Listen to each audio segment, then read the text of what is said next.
Hello and welcome to From the Vault episode 6. I've got Nathaniel with me tonight. How you doing? I'm doing okay. What edition of From the Vault was the 6th one? Oh, do we know? I don't actually. I probably should have come up with an episode title. Standard and Legacy Musings. Let's go with that. Yeah, that's what we're doing today. Well, no, it's just Karn musings. Karn musings. It's just musings on Karn, and then occasionally we talk about things that aren't Karn, and I'm sad. Right. Mostly Karn and Standard, because we've kind of covered Eternal Karn, but we can do that again. That's cool. No, I'm fine with Eternal Karn. He's good for now. Other people can break Eternal Karn. I'm into Standard Karn. Yeah, it's pretty exciting. So, just to kind of give you guys an update on what we're doing with the podcast going forward. So Nathaniel's going to be my regular co-host. Well, a sort of staple co-host, if you will. We're still going to have people jumping in and out because that's quite a lot of fun. But for the most part, we'll always make sure that we're there, and we're aiming for weekly releases, whether or not we can pull people in or whatever. But we're trying to get a bit more, consistent releases, which is exciting. It is. We can. Oh, and we have a producer. That's probably the main reason. It's probably the main reason why we have consistent releases, because we have a producer. Producers are good. Having producers is great. So yeah, Jaren's helping us out with that, which is fantastic. It's all really exciting stuff, and hopefully we can stick to this schedule, and we'll see how we go, really. So, Karn, talk to me. Okay, so I originally looked at Karn and was like, he's pretty good, right? Mm-hmm. I mean, his minus is kind of okay, and his plus is kind of okay, and his -1 is kind of weird, but I guess it's okay. And the more I've looked at Karn, and I've now actually played with him because we've been doing a bit of testing of Standard, and now I'm really into Karn. Right. But I do think you have to he's a colorless card, but he still comes with his own deck building restrictions. Absolutely. But I think those deck building restrictions are really interesting. The first one, the one that's really obvious, is you have to make his -2 a thing. Right. That's a basic kind of... People talked about, he's just kind of like a pack rat, right? You -2 your card, and then you -2 it again, and you've made 2 2/2s, and that's not that bad. And it's kind of rubbish, because it's like a history of Benalia that they can kill. Yeah, they don't have vigilance, and... you don't get vigilance, and... Yeah, it draws you cards later, but they can kill it. And if they kill any of your little dooders, then the other one gets smaller. I just don't want to play Karn without any artifacts in play. But luckily, there's a ton of artifacts we can play, because Kaladesh block is still in Standard. Oh my god, that block was dumb. I've been looking back over a bunch of the cards, and they're all broken. Yeah, no, it's going to be really interesting to see what happens when it rotates, because unless, something very equally stupid gets printed, I think we're going to see a lot of cards come out the woodwork. But, I think that's for a later episode. I definitely agree that if once Kaladesh block goes, we're going to see a big shift, especially because, Amonkhet block goes with it, so Glorybringer and Scarab God and Hazaret, those all leave as well. Yeah. Big power vacuums all, just left. But, back to Karn. So, luckily there's a bunch of artifacts you can play with Karn that are really good.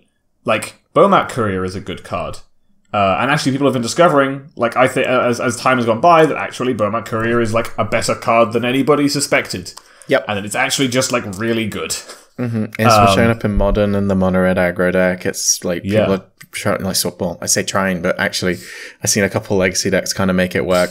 I'm not convinced at that point, but it's still it's interesting. I'm intrigued by it in Blue-Red Delver. As another potential, it basically decks that can decks that can empty their hand quickly and then turn 3 or 4 cards into a victory very quickly again. Bomat Courier is really good in. But yeah, so the Bomat Courier, you can play Scrap Heap Scrounger, you can play Walking Ballista. These cards are all very strong cards. You can play Ethersphere Harvester. You can play Whirl of Virtuoso.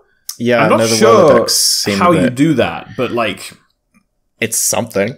Yeah, that's a really interesting, to me, that's a really interesting base of can you make a Whirl of Virtuoso Karn deck? You can play SRAM's Expertise. Yeah. That makes some really big Karn tokens. Only problem there is that it's hard to curve SRAM's Expertise into Karn. It's not impossible, it's just kind of a bit weird. But the main thing is you can play Heart of Kiran with Karn. I mean, to be honest, like, yeah, Heart of Kieran with Karn is phenomenal, and I think we touched on this on the last episode, but I mean, this doesn't look like Heart of Kieran's had such a good pairing since Gideon R. Zendikar rotated. No. And obviously this is a totally different card, but it's not as different as you think. Yeah, and the synergy with Heart of Kieran is obviously, there.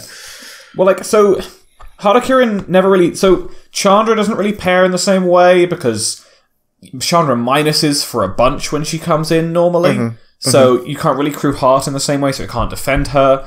And when she's plussing, you're actually generally plussing towards an ultimate. Yep. So you don't want to crew Heart with her. Like, sometimes you do, but they're not, like... Their play patterns don't sync well with each other. Whereas Gideon, like, you +1 Gideon, and that meant you were going to attack your opponent. And you know what was really good at attacking your opponent? Sarah Angel. And then, and Gideon... Sarah Angel. You don't want to attack with Gideon? You just want to make 2/2s? You know what's really good when the board all clogs up? Sarah Angel.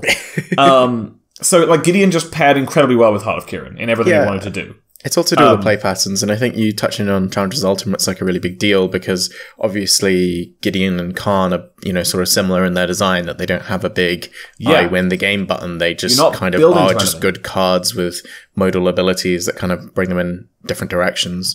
You don't care if your Karn is at like 5 or 4 loyalty because that doesn't represent like another turn of...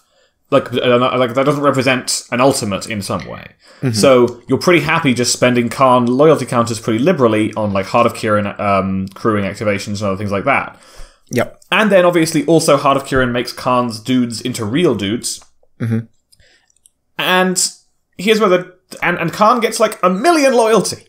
Yeah, he's a very, very loyal boy for 4 mana. It's pretty crazy. He's 5, right? Yeah, he's 4 mana, comes in with 5 loyalty. Mm-hmm. He can +1 to 6. He can -2 to 3. Mm-hmm. But you get a dude.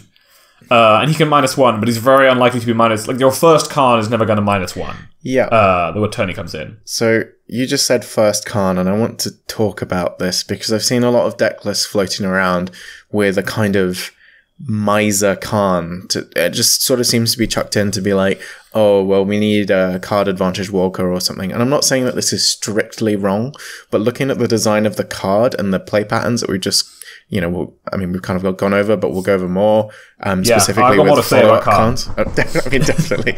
I think the episode title is just Karn at this point, but I don't get it because the whole idea is just for anyone who's either missed the last episode or has not really been paying attention to Dominaria, the +1 is you reveal the top 2 cards of your library and you place... So your opponent gets to choose which one goes into your hand and the other one goes into exile with a silver counter on it. And the reason the silver counter is important is because the -1 is you put a card in your hand with a silver counter on it. But the second Karn... So...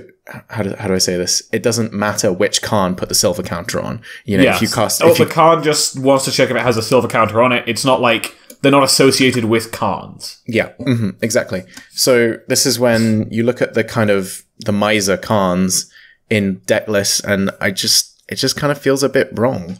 I don't think that's what the card wants to be doing, and I'm not necessarily saying that's a slam dunk 4 of in every deck that it wants to be in, but I want to look at the 4 of decks. I think this guy's just amazing. Sure. I mean, I guess what I'm saying is that I don't... Maybe we can take a strong stance on this. I feel like you want to be playing multiple Karns, and I think that the best Karn decks are obviously the 4 of Karn decks, and those are the ones that I want to explore based on this card's potential. Yeah. So... I had a moment in testing yesterday where I have a Karn on 3 loyalty, a construct token in play, and a Heart of Kieran, and I'm playing against like mono red. Okay. And I -2. I have another Karn in my hand that my opponent gave to me because I +1 Karn and revealed Glorybringer and Karn. Okay. And he gave me Karn because he was like, "Oh well, okay." I do not want to give you this Glorybringer. Yeah. So then on my turn, I like -2 my Karn in play, make another construct. I crew Heart of Kieran, killing this Karn. Mm-hmm. Then I play my second Karn, I minus that Karn, and I hit my opponent for 4, and I pass the turn to him. And my board state now is like a 3 loyalty Karn, 3 4/4 construct tokens, and a Heart of Kiran. Oh, that's absurd. And like that is such a board. Mm-hmm. Like the Karns build a board really quickly in multiples. Mm-hmm, and then I later on in that game I got the Glorybringer back with the Karn, the second Karn that I played, and that was very relevant. And that's game. I mean, kind of. I mean, I don't know. Obviously, I don't know what your opponent's up to, but it sounds like your board is pretty unsurmountable at that point. I mean, pretty much. But okay, so like the Karn needing artifacts is obvious. But I think that the important thing to note from that is like A, there are some artifacts that are really good with Karn, and B, there are more good artifact producers, especially more good like mass artifact producers like World of Virtuoso and SRAM's expertise. Mm-hmm. Even stuff like Server Exhibition, which has never really broken through, but has always, I think, been kind of on the edge of like maybe good cards. Also, that card everyone always forgets about, Hidden Stockpile. Yeah. Like, that makes artifacts. That makes a lot of artifacts. So, and like, can you imagine minusing a Karn with an Anointed Procession in play? That sounds great. Yeah. I'm not sure if it's really what those decks need, but it sounds great. I'm not sure about that, yeah. I mean, I'm kind of more into the decks that we were just describing a second ago, but if there is some kind of, procession, servo, spam kind of black-white deck with Karn in it, then that sounds pretty absurd. Yeah. I think it's artifact is obvious. The guy says, you need to have artifacts with me or I don't do anything, or like my board impact is too low. Yeah. And all our walkers need to have board impact. That's just like a requirement. Old Karn did it by exiling your opponent's best permanent. New Karn does it by you having artifacts and him making a big dude. Mm-hmm. To me, the really interesting parts of Karn are A, what he enables for Mardu vehicles as an archetype, and B, the way he pushes you to build your deck with his like +1 and -1. The -1 a little bit less so, because it's just like his +1 -1 together are like coercive portal. Basically. Yeah, exactly. Well, they go hand in hand. The coercive portal is a parallel that we drew on the last episode. But I mean, the point is that the abilities go hand in hand. Yeah. And like you know, your point kind of pertains to both in that way because the plus isn't nothing without the minus, and vice versa, obviously. Sure, but so the plus is like the way we think about the way I like to think about the plus is like it's the world's smallest fact or fiction. Right. Smaller than even like Jace, Architect of Thought. Or was that his name? Whatever. The one who like minus to mini fact or fiction. Yeah, but like Return to Ravnica one, yeah. Yeah. So Karn, wasn't that Living Guild Pact? No, you're thinking Living Guild Pact is the M15 one. The really weird one. Man, there's been too many Jaces and I do not remember what they do. But okay, so Karn Scion of Urza, the way it's the world's smallest fact or fiction. Mm-hmm. So you want to build your deck in such a way that your opponent doesn't have good choices. Yeah. Which means you generally want to be having like lots of high impact cards in your deck. So that means like 5-drops and 4-drops and things like that, and cards like a Licenses Integration maybe that are like powerful cards. But it also means like Bomat Couriers potentially, cards that like have an impact for low mana costs. Okay. That's interesting to me. You also, I mean, to an extent, you kind of need to make your, my feeling is that you need to make your 5th and 6th land valuable. The 5th land is quite easy, and that's my land, other right. That's my other point. Sorry. So this is the big picture thing. Right. Like you're gonna draw a lot of lands with Karn because you're going to reveal spell and land, and your opponent is going to go, okay, cool, you can have the land. Right. Like that is going to happen a non-zero amount of time. In fact, given the makeup of most Magic the Gathering decks, it's going to happen maybe 50% of the time, at least. Sometimes you're going to reveal 2 lands, and like, whatever. Sometimes you're going to reveal 2 good spells, sometimes you're going to reveal a good spell and a bad spell. All these things are going to happen. But like, very commonly, I've found you're going to reveal spell, land, your opponent's going to give you the land. Mm-hmm. So, you need to find a way to make those land drops matter. If you want Karn to actually do real work for you. So, including cards like Walking Ballista in your deck is like suddenly so much better there. And obviously, again, you want Walking Ballista. It's another artifact. It plays well with Karn in that way, but it also plays well with Karn because you're going to hit your 6th, maybe 7th land drop, maybe 8th land drop with Karn. And it's just a naturally good card versus the other sort of powerful cards in... Well, I don't want to say powerful cards, but what's been going on in Standard lately, which is a lot of 1 toughness creatures, and we'll get to another card which makes that problematic. But Ballista's just naturally well positioned, as you say, a natural mana sink which works at all points of the curve, and pretty much best friends with Karn. Yeah. So then that leads into my other point about what he enables Mardu vehicles to do. Oh, sorry, brief minor point: play cycling lands with Karn. Yeah, that makes sense to me. Yeah, so like they reveal Cycling Land and Glorybringer, and they're like, well, I don't want to just give him the Glorybringer, but this Cycling Land's still just going to be a real card. He's going to cycle it, and then you cycle it, and you draw another Glorybringer, and you kill him. And then you draw your Glorybringer that they made you not have earlier. Exactly. And now you have 2 Glorybringers. It's perfect. It's perfect. It's the ideal scenario. But yeah, play Cycling Lands with Karn. Play things that scale well into the late game with Karn, because you're going to draw your lands because people are going to give them to you. Mm-hmm. So then, what that means is, Karn is a very good enabler for a kind of old school at this point Mardu vehicle strategy, which is a transformational controlling sideboard. Woo! How excited are you? I love that sideboard so much. Yeah, I deeply love crushing black-green players who believe themselves to have a good Mardu matchup because. They're like, oh, game 1, I beat you up, and you've got like that Torkov Exemplar, and I've got this Walking Ballista, and I'm like, yeah, I'm post-board, I have none of those cards, I have Nihiris and Fumigates, and Sorin Grim Nemesis, and things that you can never beat, buddy. And then they look at me and they go, I don't understand what happened. And I'm like, what happened is I have 4 Heart of Kurans in my deck and 4 Gideons in my deck, and those 2 form a great basis for both a good aggressive deck and a good like mid-range or controlling deck. Mm-hmm. So, like cards that can allow you to pivot like that are what enable these plans. And this card, it seems to do that in spades. As a kind of ex-Snake player, I don't understand.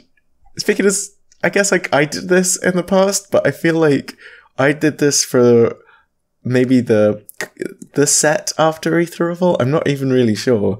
But whenever sets come out, people want to build Snake decks. Oh, they love Snake decks. They love Snake decks. And, I mean, looking at what was going on prior to Dominaria coming into the picture, obviously we actually had a good Snake deck. Yeah, Sultai was a good Snake deck. Yeah, and Sultai was like, I think in the closing points in the format, it looked really, really strong. Yeah. I've seen all these like just green-black lists pop up. Like people actually actively suggesting, we should play green-black Snake without Hadana's Climb. And I'm just thinking, like, what are you doing? I don't understand that. I don't understand how the mana got better and people cut colors from their deck. Oh, it's absurd. But there are some... we'll get to that in a minute. Let's tail off Karn a bit more, because I know you want to wax lyrical, so... Okay. But yeah, basically, the cyber plan that I'm thinking of is less powerful than it used to be, because we don't have Nihiris or oaths, or at least good oaths. Oath of Teferi is not quite what we're looking for here. Nope. What about Mardu vehicles deck? Nope. Hey buddy, I'll splash blue again. Don't test me. For Oath of Teferi. Not Metallic Rebuke? Okay, sure. We did it! Oh, God. So we don't, basically, actually, the main thing is we don't have the high-impact sideboard Planeswalkers that we used to have. Mm-hmm. We have things like Angrath and Huatli, who both kind of attack different axes, I think. I think Huatli might be where you want to be week 1 or 2, as she's quite good against mono red. Mm-hmm. And she also plays well with Heart of Kiran. She crews it, +2s. You gain 4 life. You have this constant crew of the Heart of Kiran. It's really hard for your mono red opponent to kill you or Huatli. Mm-hmm. She makes 3/3 blockers. That's a lot of... Those are really big. And she minuses to either make your opponent be unable to block any of your stuff or to just kill their 1 toughness dudes. Yep. 3/3's crew Heart of Kiran as well. As you say, I think this, based on the kind of the traditional sideboard plans of your, I think, Huatli fits the bill much more than I am a giant threat and effect.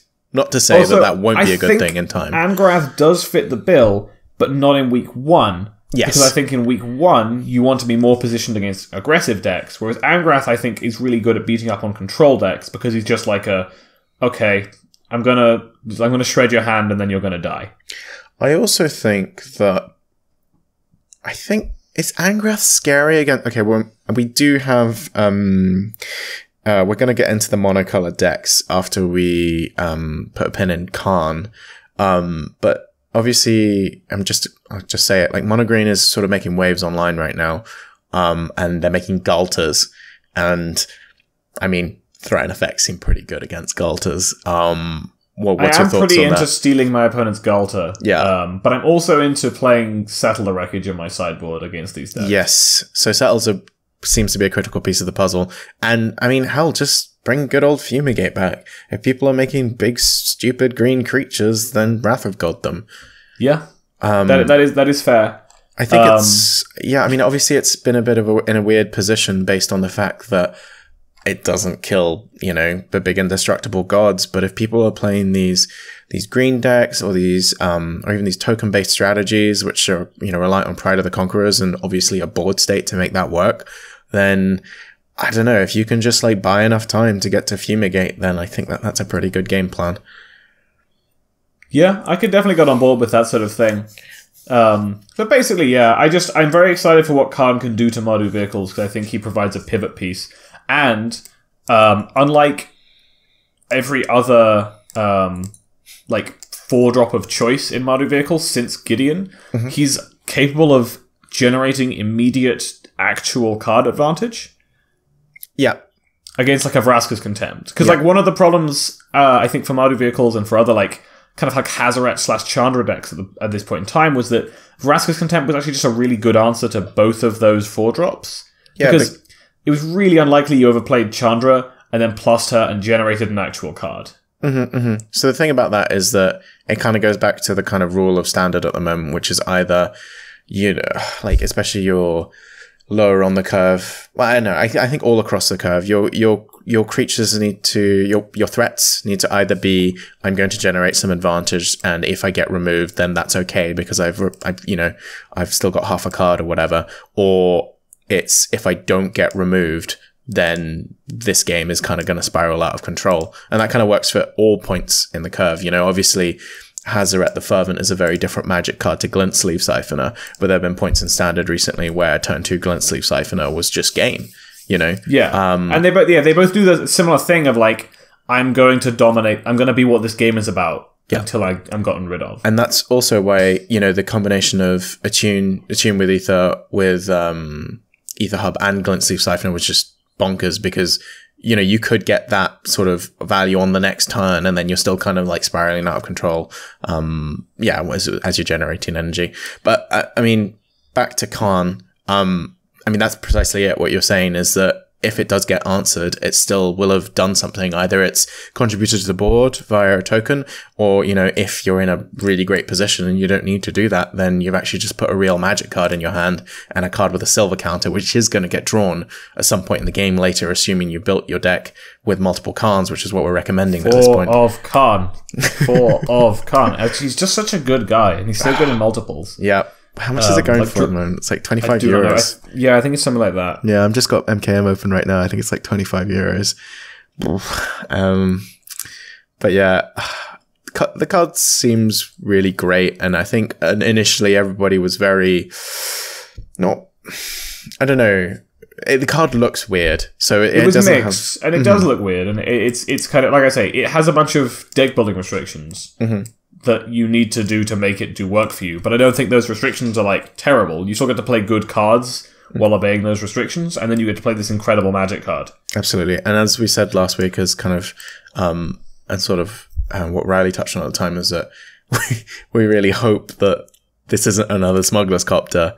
And And we don't think it is based on these restrictions that we're mentioning, because the restriction for Smuggler's Copter was obviously have creatures in your deck. Be wanting to attack. Yeah. Ever. Well, yeah. I mean, even then, people were like, I mean, I think they were wrong at the time, but they were putting it in like more kind of slow mid-range strategies, and it got really weird, basically. But I'm not convinced they were wrong. Smuggler's Copter was meant to still be in Standard right now, by the way. Do you ever think about that? You ever like, man, what would Standard be like if we had Smuggler's Copter and Aetherworks Marvel? And Felidar Guardian? I can't even... What a terrible block. Oh yeah, that's all the same block. Jesus. So many cards in Standard are from the same block. It's absolutely bonkers. Kaladesh block with special guests, Hazoret and the Scarab God. But sometimes featuring Glorybringer. We're hoping that, R&D have learned, and obviously they made a lot of sort of key hires since then to sort of eliminate these sorts of things from happening. So fingers crossed that Karn is a fun, interactive Magic card that doesn't destroy Standard, but is also really, really cool. Because buddy. Fingers crossed that Karn is just the best thing to be doing ever, so I don't have to make any actual difficult deck choices for events. Well, I think that you will, but they just might all include Karn. I do definitely want to be playing Karn. Okay, but hopefully I'm ready to move on from Karn, though. I've said all the things I need to say about Karn. Yeah. For now. We should have kept a ticker at the beginning of the episode of the amount of times that we said the word Karn. He's just such a good guy. I'm writing an article about this sort of thing, about like deck building with Karn.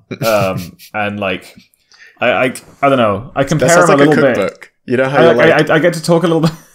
I get to talk a little bit about like the iconic planeswalkers of Modern. Mm-hmm. And I'm like, oh yeah, so there's Jace, who brainstormed his way out of the ban list and into several decks that still aren't really very good.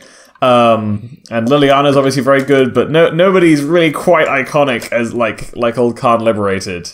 It's like tap 3 lands, exile your permanents. When you said deck building with Karn, it was like, I don't know, cooking seafood with Rick Stein or something like that. Yeah, it's perfect.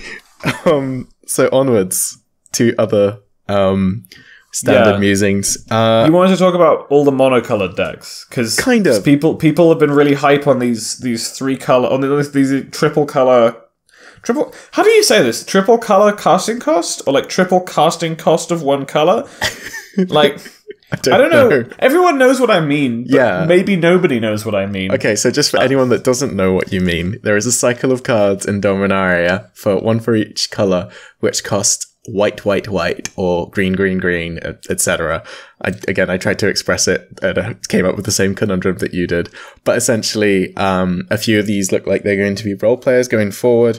I also think that a big point is that where obviously the mana's getting a lot better with the introduction of the enemy check lands, but with the card pool being as large as it is, there's always perks to being monocolor when we kind of get to that point, because you can actually fill your deck with enough quality cards to make up a good 75 while having the consistency that, that obviously monocolored decks have. And these cards are kind of... Good. The Mono Black Zombies was an interesting example of this from last season, right? Where like it was in the biggest standard at the time. Yep. And it was actually probably one of the best decks for quite a while. I mean, yeah, it won a bloody Pro Tour, and we're kind of reaching that. And obviously, I think when the next core set comes out, we don't get any rotation. It's not until the set after that, so that will be the biggest standard, quote unquote. But we're already at a point where we've got a lot of sets and a lot of choices, and as a result, I don't know, you've got an extensive menu, and the card choices that you can put in your deck are pretty expansive.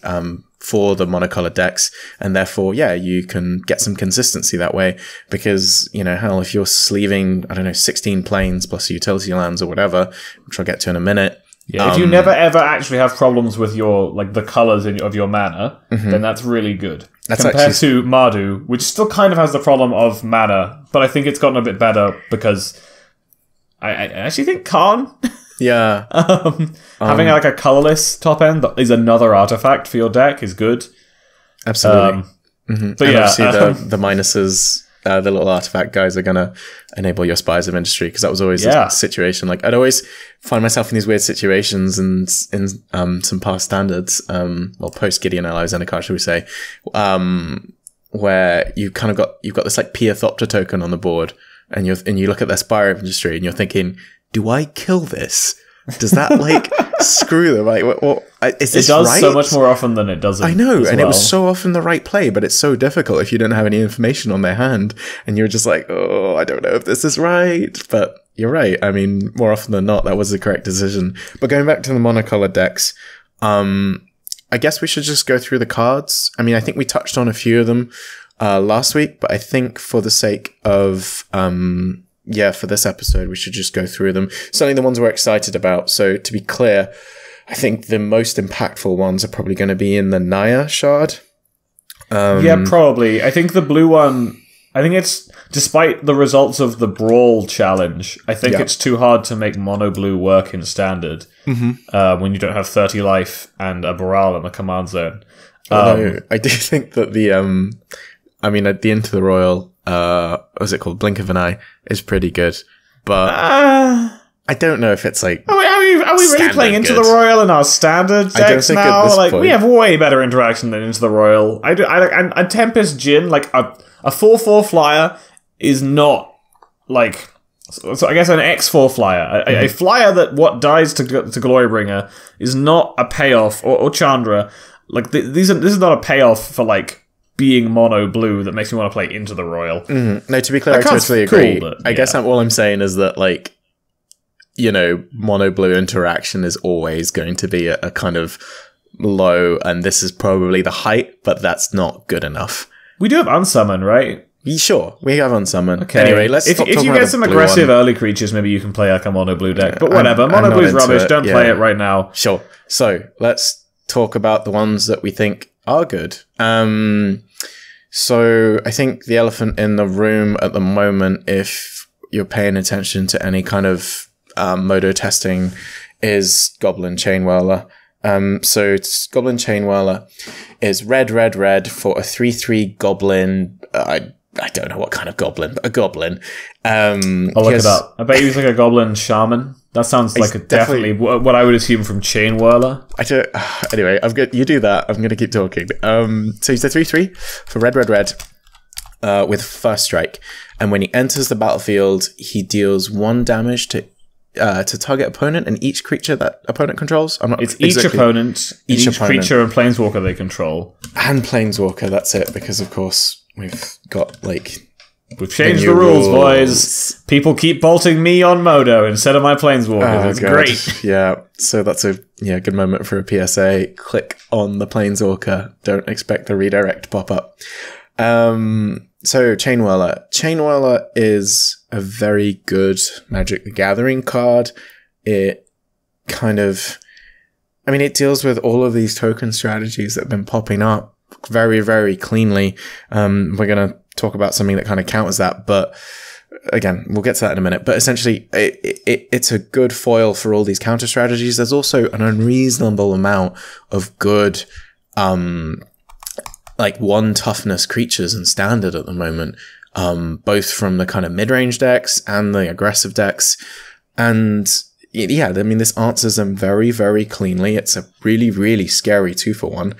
And only a 2-for-1, Dan? Only a 2-for-1? I mean, that's right. I mean, I think, it was last week where we were testing, and Leandro, like, I think 3-for-1 me on 1 turn, and then I rebuilt and he 4-for-1 me. These weren't tokens, God. These were like real cards getting killed. Some of them were like adorned pouncers, but it was still real bad. Suffice to say that I lost that game. But that's... I mean, so he's also kind of nuts with Soulscar Mage. I've had that happen to me a couple of times where they just shrink your entire board. That's exactly what happened. So I like picked up all of my cards, and Leandro pointed at this 2 toughness or 3 toughness thing I had, and he was like, that's got a -1 counter on it. And I was like, oh my God. Like, I'm already dead, man. But so I think Chainwhirler is very impactful, and if Modo Vehicles ends up being like pushed out of the metagame, it will be by this card. Exactly. Like, people are going back to looking at Toolcraft Exemplar, and this makes that card look awfully foolish, as well as obviously hitting the Bomat Courier. I mean, like, the list goes on and on and on. Glintstooth Siphoner, Champion of Wits, like Llanowar Elves. Yeah, like, Llanowar Elves. There's just a lot of like 1 toughness dudas. The Dante Vanguard. There's just so many. So this card's just it's just high quality, really. I mean, obviously you have to hit the red casting cost, but guess what? There's a bloody good mono red deck already. Has there been a mono red deck around for a while? Yeah. So is that a deck restriction? So I wanted to get the boring one out of the way, because obviously mono red is a known entity, and this card only makes it better. Specifically because obviously our good friend Hazaret the Fervent has a big problem getting through 1/1 tokens, and often has to resort to, starting to discard and stuff like that. This card just takes that entirely out of the equation. What happened is that the 1/1 tokens would allow the white decks to find their Oblivion Ring effects in order to deal with the Hazaret, just by sort of buying time, essentially. You're just blocking Hazaret and gaining 5. Yeah, and this, you don't have the time anymore based on this card. Not only do you not have the time, like, you're just going to get wrecked outside of the games where they draw Hazaret, because it's just absurd. Imagine if they had this and Ferocidon. I mean, this is the other thing, is that they just we laughed at R&D when they banned the dinosaur, but now we see. But they were just saving us from the Chain Whirler. But the Ferocidon was also there to kind of against these decks specifically, because obviously a lot of these token strategies, specifically the ones involving Procession, would have a huge life gain component in them. And Ferocidon kind of, totally shut that down. Chain Whirler is very, very similar against these decks, and if not better against all the other decks, as we said, the ones that play X1s, which are many. So this is going to really restrict deck building, I feel, which is neither a good or a bad thing. It's just a thing. You've got to have to be super wary about how many X1s you put in your deck. I'm going to talk about... I saw an argument that maybe Chain Whirler will just cannibalize mono red. Because it's so good in the mirror. Yeah, I know. That's and maybe it just pushes the metagame into this really weird place. Oh. Okay, that sounds weird. For a week you have to be good against Chain Whirler, and mono red, and then after that you don't have to be anymore, because mono red just eats itself, and you can't play mono red because other people will be playing mono red. Gosh, that sounds really miserable. But I mean, if its matchup's good, I don't know. That's a bit of a rabbit hole. Okay, yeah, it's super weird. That's mono red. The more interesting kind of ones I want to talk about. So we've got green for Steel Leaf Champion, which I think is an elf knight based on the art. So Goblin Chain Whirler was a Goblin Warrior, I found. Let me find good old Steel Leaf. Are there any other Steel Leaf cards in Magic? There was Steel Leaf Paladin from Plane Shift? All right. At First Strike. Steel Leaf Champion. Steel Leaf Champion is an elf knight. So it gets pumped by your History of Benalia that you're also playing in your green deck. Okay, so the card. The card is a 3-mana 5/4, which can't be blocked by creatures with power 2 or less. Obviously, that's a heck of a lot of stats. The card is such a damn card. It's a brilliant card. I hate these cards. I hated Carnage Tyrant. I hated Galta. I hate this one. So I don't like Carnage Tyrant either. 6 mana. 6 mana. So much mana. Leatherback Bailiff is, to this day, one of my favorite cards. This is reminiscent, obviously. It's just Leatherback Bailiff, Dan. It's not reminiscent of it. It just is. It's just that card. I mean, it might be worse because of the 4 but the evasion's really good. But yeah, I think that the 4 toughness is can be a bit tricky against Glorybringer Chandra, as we've touched on.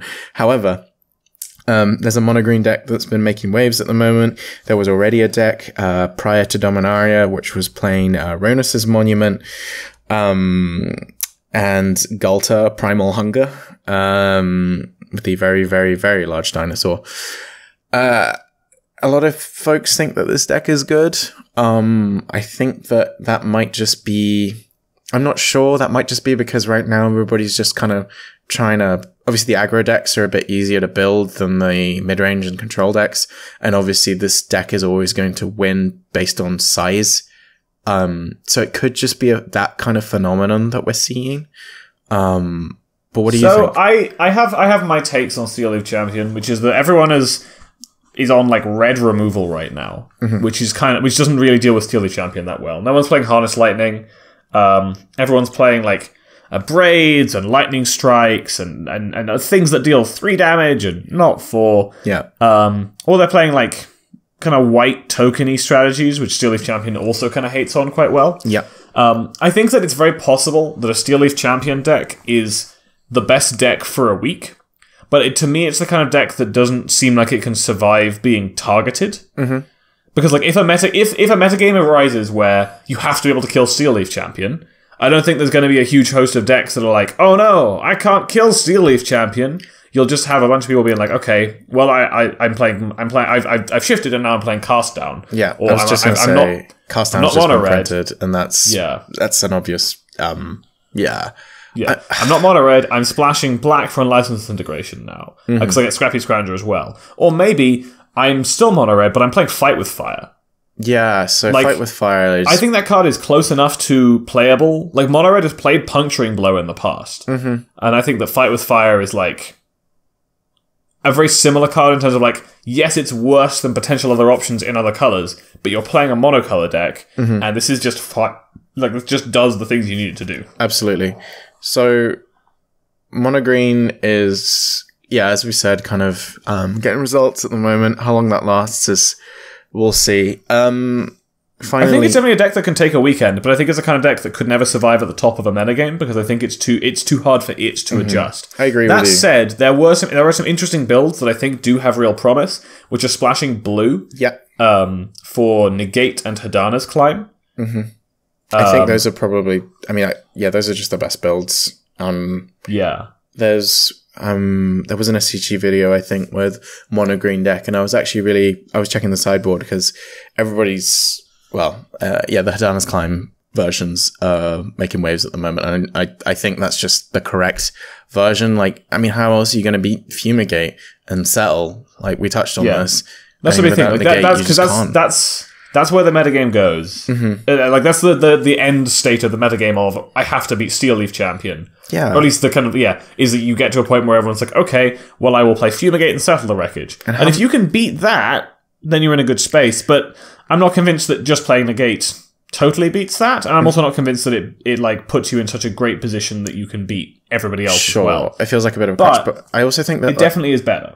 Absolutely, but it's... I mean, what else are you playing in your sideboard? How many that's possible a good point. options do you get out of I've got 4 Naturalizers and 4 Broken Bonds. I mean, just to say, like, obviously Steel Leaf Champion is a very me card, but I'm not particularly excited for this deck, and I don't know. I've not ordered Steel Leaf Champion. What I have ordered is Benelish Marshal.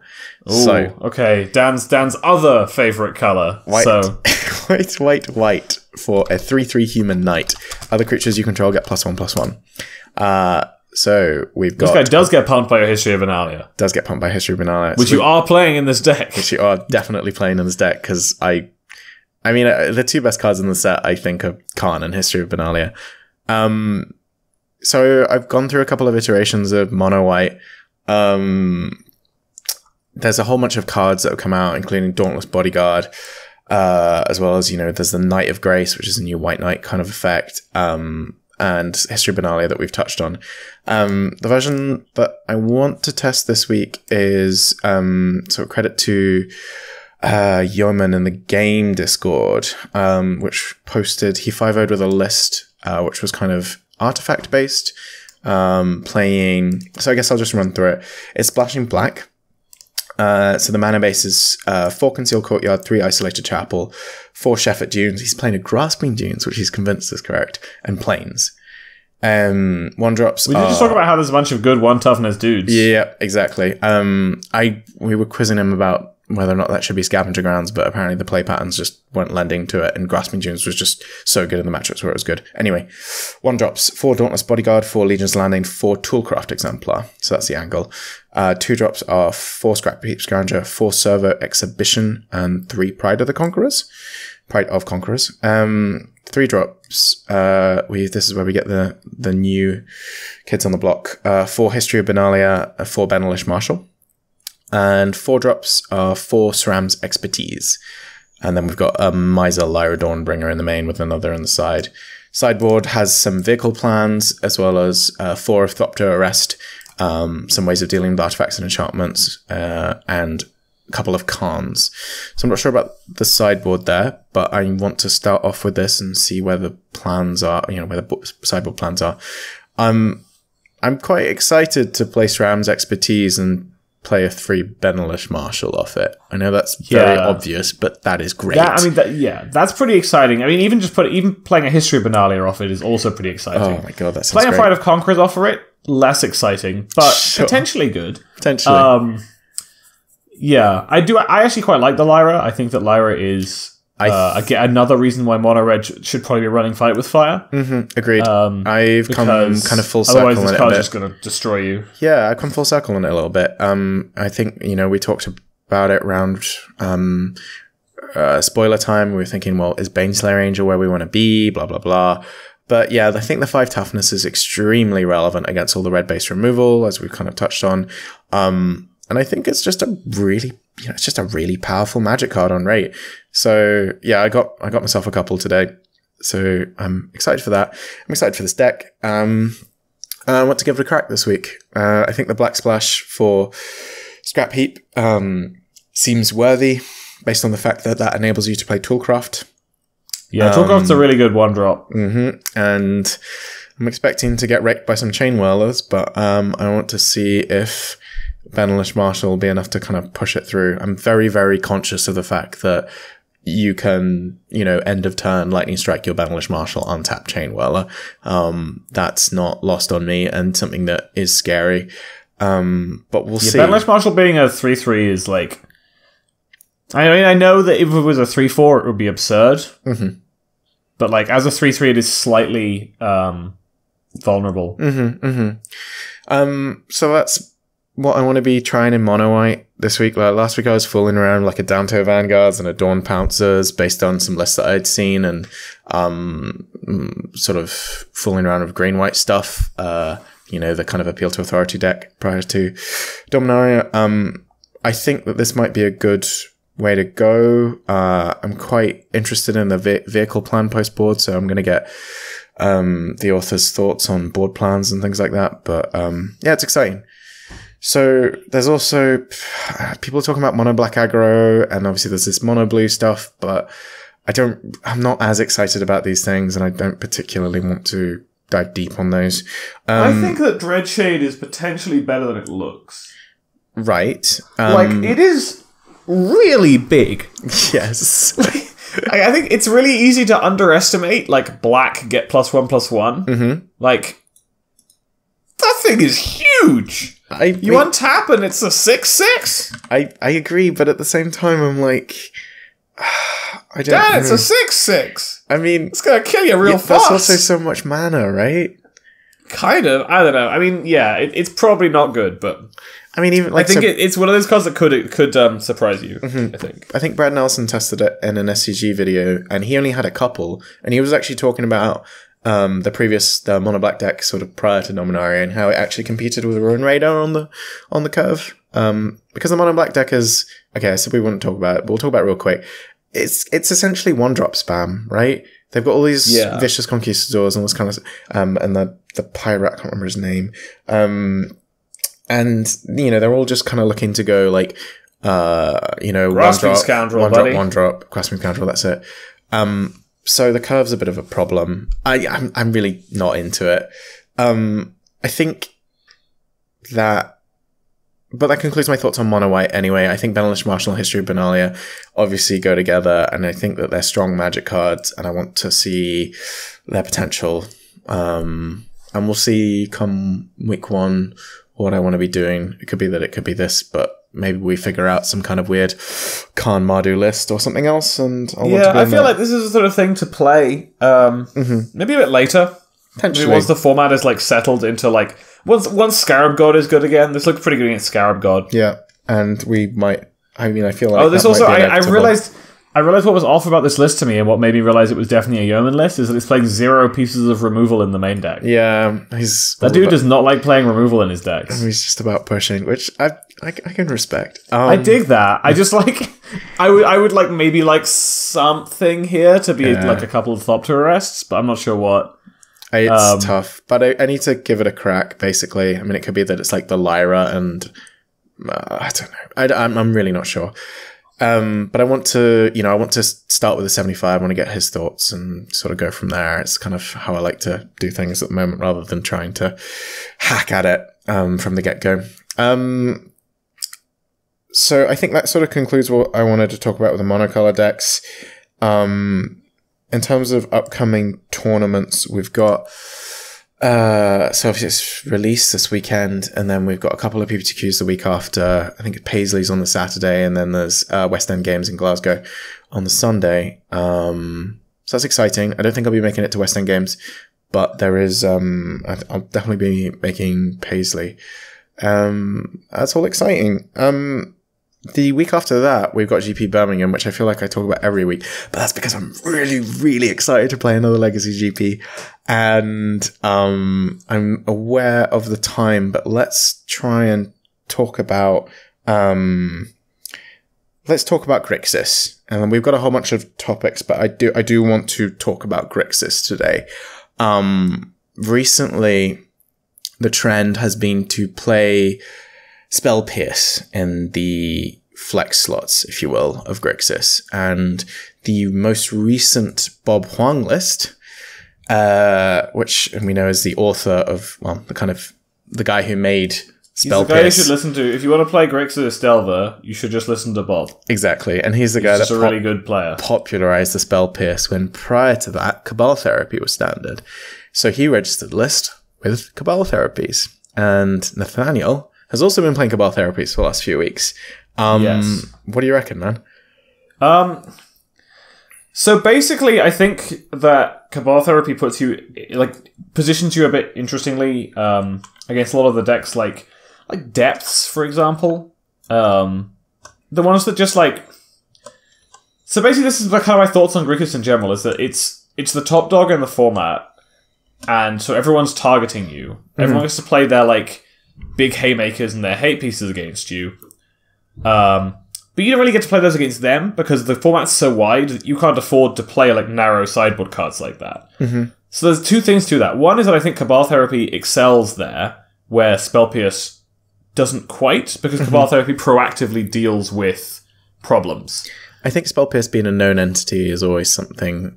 It's always a problem. Like, as soon as Spell Pierce sort of becomes standard out of Grixis, then people can...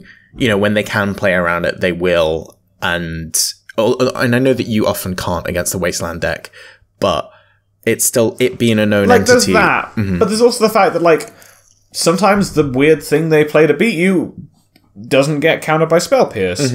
But you can just strip their hand of it with Cabal Therapy, and Cabal Therapy also just makes you much better game one against all of the combo decks that otherwise can like steal games from you. That's it. And like as soon as you kind of have a good handle on your matchups and all of the kind of the fair slice of the pie, it's quite evident that, yeah, I mean, as you say, the combo decks will get some game against you game one, and that's not something that you can kind of game plan for based on the and I mean, the Spell Piercers are good sometimes, obviously. Spell Pierce is okay against combo. It depends on the combo deck, but precisely. Basically, Counter Magic is less good against combo than everybody thinks it is. Discard is great against combo. Yeah, the only thing better than Discard against most combo decks is like dedicated hate like permanents. Yeah, and but Grixis doesn't really get to play those. Exactly, and hate permanents against like things like Storm and stuff like that can be heavily impactful.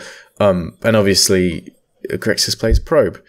And Probe Therapy. Yeah, probes are really busted magic cards. Probe Therapy Pyromancer is real good. But I think that Therapy puts you in an interesting spot there. And the other thing that Grixis needs to be doing at the moment is like maximizing its sideboard slots, because it's really hard to have a good sideboard plan for every major deck that's going to be trying to attack you. Yeah, especially in a wider format as Legacy. Yeah, that's what I'm saying. Like, it's basically impossible to metagame properly for Legacy, especially in paper, because it's so wide. People play whatever they want. I played a league today. I played against the Mirror, which I won. And then I played against Bug Nickfit, and I lost. And I played against like a Bug Depths pile thing. I still don't really know what the hell was going on, and I lost. And then I played against... what was the third thing I played against? It was like... third thing I played against was High Tide. That's a deck. Didn't win. Yeah. High Tide's been doing the rounds a little bit at the moment. Sorry, keep going on Grixis. Then I played against... I was kept playing, don't know why. And I played against like Aggro such a Loam. fun time. I played against Aggro Loam, and I lost because they got to play Choke in their sideboard. Yeah. And like all these decks, not all of them, but a lot of those decks are built to beat up on Delver. I think High Tide might have actually been a reasonable matchup, but I had some really bad hands. But like, I also didn't really know what I was doing. I was like, they played an island and they played another island, and I'm like, oh, is it show and tell? And the end of turn predicted, and I was like, is it miracles? Yeah. And then they like, with a bad hand. I got to look at their hand that had a time spiral in it, and I'm like, oh, it's High Tide. Oh. I've never played this matchup. Yeah. What the hell's going on? What do I do? What's important? What am I doing?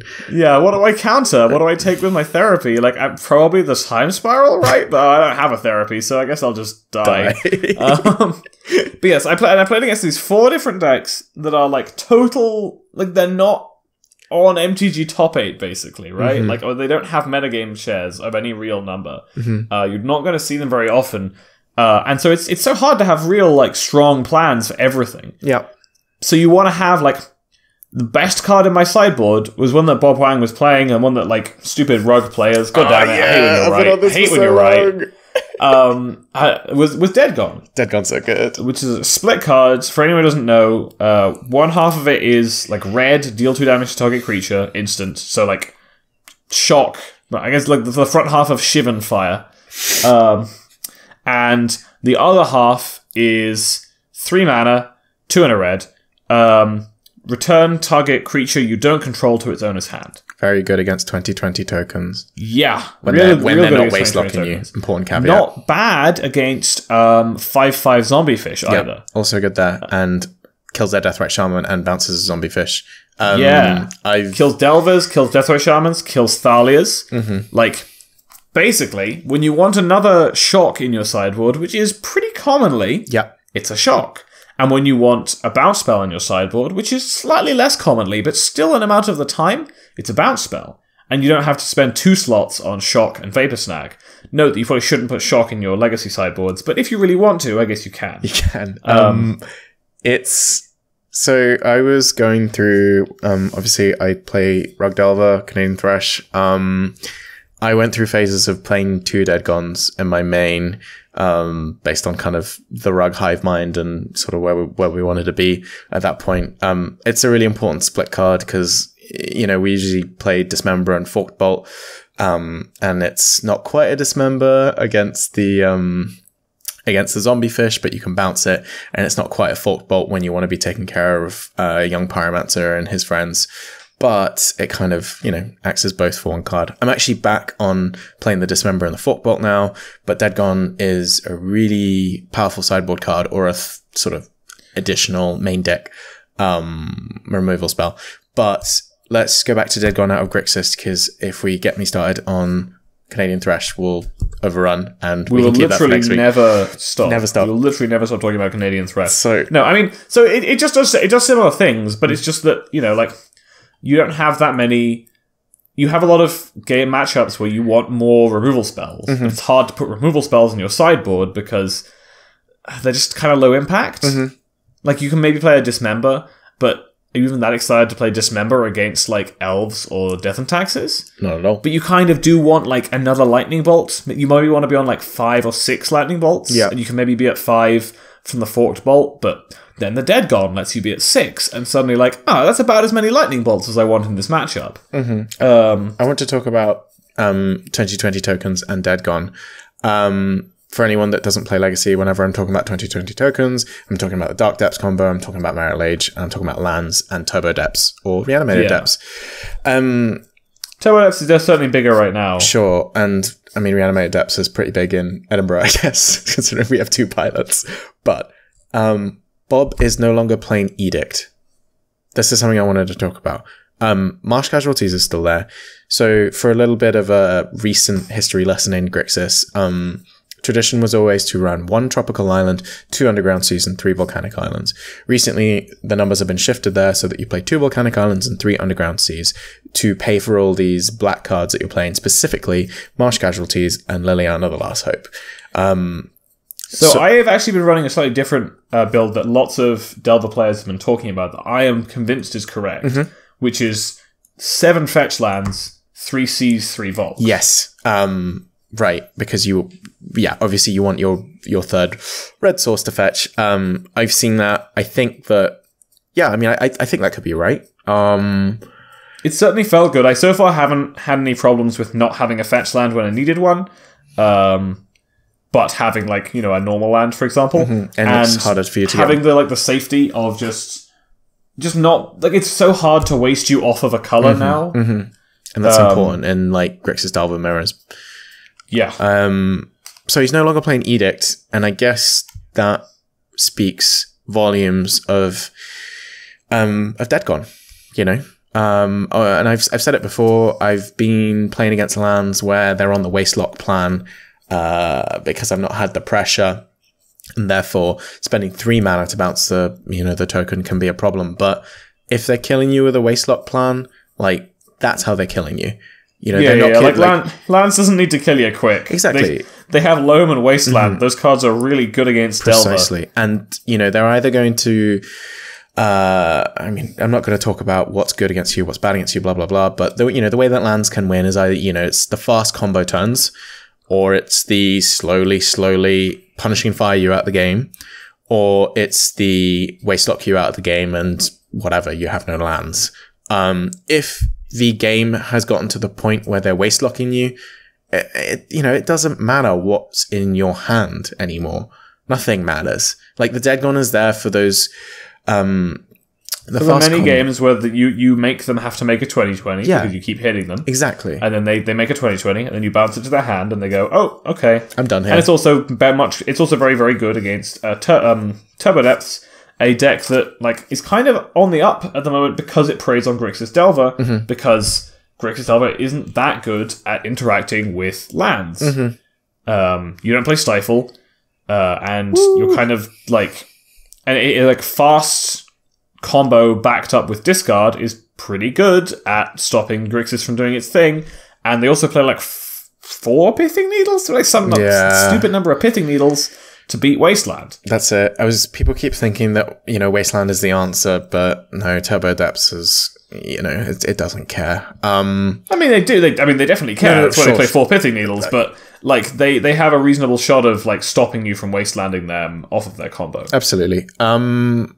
It's also I find that their discard spells will often just kind of buy them so much time. They kind of just pick apart your game plan. Certain ones of their hands aren't fast combo. They are, maybe they've mulliganed or something like that, and they've got this kind of discard heavy kind of plan which involves thought seasoning and stuff like that. And when they're on the play and they grab your shaman and then they just kind of deal with any sort of follow-up stuff, then they get that time to just to assemble the combo and kill you, essentially. Just draw steps. Turns out draw steps are really good in combo.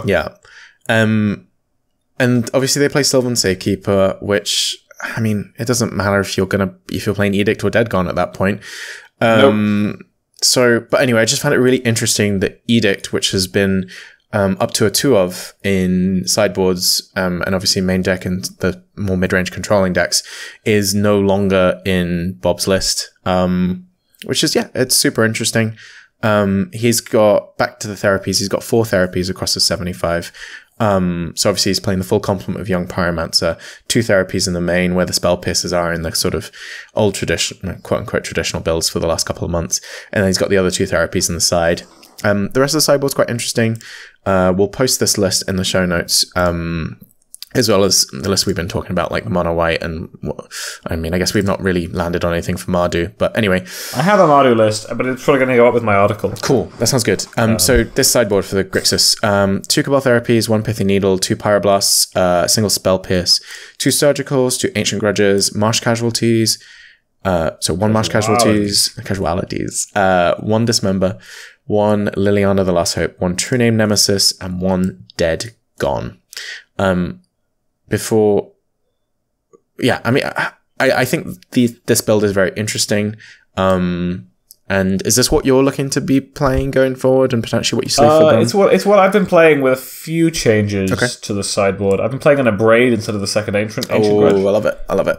Because again, I feel like a Braid is very similar to Dead Gone. It's like another like, oh, I can bring this in. Like, it's so good against Death and Taxes. So good. And against the mono red prison deck, it's fantastic. Because sometimes they make us to the moon you, and you're just like, oh my god, I need to deal with this. But I've got this Ancient Grudge to deal with the Chalice that is not here.